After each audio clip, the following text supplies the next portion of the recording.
Assalamualaikum warahmatullahi wabarakatuh. Apa kabar sahabat yang berbahagia dimanapun Anda berada? Semoga senantiasa Anda dalam keadaan sehat walafiat tanpa kurang suatu apa. Sehat selalu, mudah rezekinya, murah rezekinya, lancar usahanya, dan mendapatkan kemudahan-kemudahan dalam setiap aktivitas yang dilakukan. Saya ingin bercerita para sahabat tentang bagaimana seorang sosok bernama Faqih Al-Muqaddam. Mungkin Anda meyakini atau ada yang nggak meyakini, tapi Faqih Al-Muqaddam ini diakui sebagai kakeknya para habaib yang ada di Indonesia, kakeknya para klan Ba'alawi. Ini diceritakan dalam kitabnya Abu Bakar Asyakron, dalam kitab Bursiqatul Musiqah, bahwa dia adalah seorang mujahid Islam, ulama yang tersohor, ulama besar di zamannya. Faqih Al-Muqaddam yang diceritakan oleh para habib di dalam ceramah-ceramahnya itu diceritakan dari zaman Belanda dulu, mungkin juga sudah diceritakan barangkali, tapi yang kita lihat di sosial media hari ini ramai perbincangan tentang Faqih Al-Muqaddam. Itu cerita tentang kehebatannya yang diyakini sebagai cerita kurapat, bagaimana dia bisa Mi'raj sampai 70 kali dalam satu hari, naik ke atas langit sana sebagaimana Nabi Isra Mi'raj.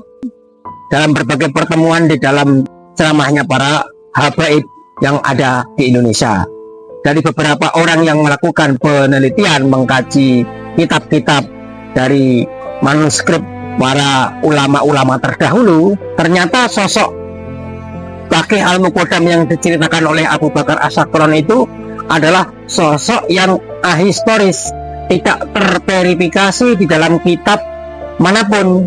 Kitab ulama-ulama sebagai ulama yang tersohor setingkat Syekh Abdul Qadir Jailani punya karya kitab, kalaupun tidak punya karya kitab, dia akan disebut oleh ulama-ulama yang lainnya sebagai rujukan atau sekedar menceritakan bagaimana kehidupan Faqih Al-Muqaddam ini.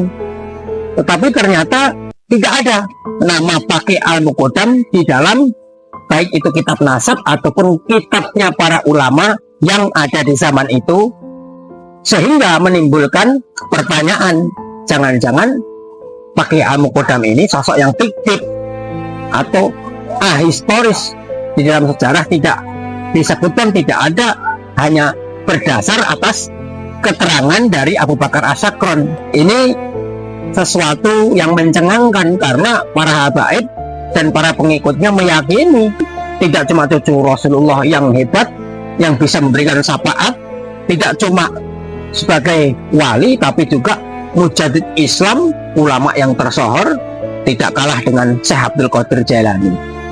Dari penemuan itulah akhirnya semakin terbuka, selain tertolaknya nasab para habib dari basisnya Kiai Imaduddin Utsman, juga membuat orang semakin tidak percaya kepada cerita-cerita para habaib tentang Faqih Al-Muqaddam karena keberadaannya tidak terdeteksi oleh peninggalan masa lalu.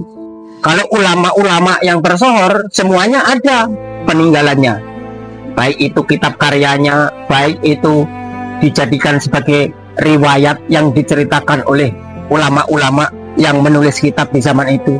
Maka kita semua jadi merasa semakin tercerahkan dengan berbagai macam informasi yang timbul hari ini.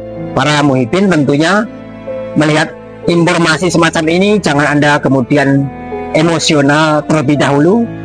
Anda coba renungkan, pikirkan apa benar atau tidak, Anda resapi sendiri. Kalaupun Anda ragu, Anda coba gali informasi yang lebih dalam supaya keraguan Anda itu terbantahkan. Karena kalau Anda hanya sebatas emosi membela para habib dengan membabi buta, Anda bukan cuma semakin parah menjadi korbannya, Anda juga akan semakin jauh dari menemukan kebenaran yang sesungguhnya, karena kebenaran itu tidak diperoleh dengan begitu saja. Saya tidak menyalahkan keyakinan para muhibin dalam mencintai para habaib. Saya tidak menyalahkan Ustadz Abdul Somad yang sudah terkenal, yang sudah S3 itu dalam mencintai para habaib. Tapi kata-kata Abdul Somad itu ibarat nila sedetik yang merusak susu sebegelangan. Suatu pencapaian seorang dokter profesor dirusak hanya karena kalimat yang mengisbatkan para habaib sebagai cucu Nabi yang begitu ikut mengagung-agungkan yang bernama Tarim sebagai kotanya wali yang tapaknya itu tidak boleh diaspal. Masyarakat Indonesia yang banyak mengkritik dibarengi juga masyarakat dari negeri jiran Malaysia, Brunei yang selama ini sudah menganggap Abdul Somad sebagai tuan guru mereka. Semoga Abdul Somad bisa menggunakan keilmuannya untuk meneliti, menggali, menalaah lebih lanjut lagi. Begitu kiranya sahabat. Terima kasih. Kita lanjut pada tayangan berikutnya. Wassalamualaikum warahmatullahi wabarakatuh.